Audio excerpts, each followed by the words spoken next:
Misirli bir gənc, ərəb, anasını çiyninə qoyub Allahın evində təvaf elətdirir.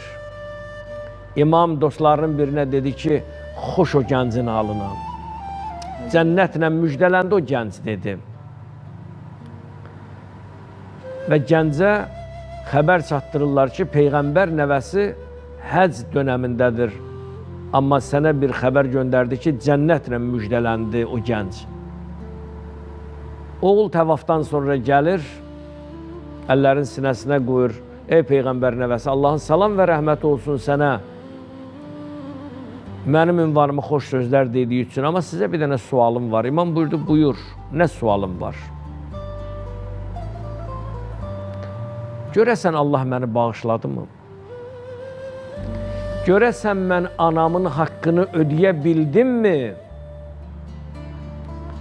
İmam belə cavab verir. Əgər həqiqəti bilmək istəyirsənsə, düzdür, Allah səni zaten mükafatlandırdı. Sənə Allah cənnəti verdi.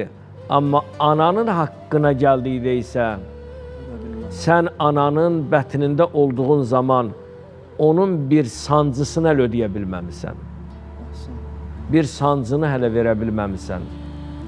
Sancını. Ona görə ananın üzünə baxmaq ibadətdir. Necə Kəbəyə baxmaq ibadətdir, ananın da üzünə baxmaq ibadətdir. Ana Kəbə qədər böyüdür. Hər kəs anasının ayağını öpərsə, elə bil Kəbənin astanasını öpür, Allah Rəsulü buyurur.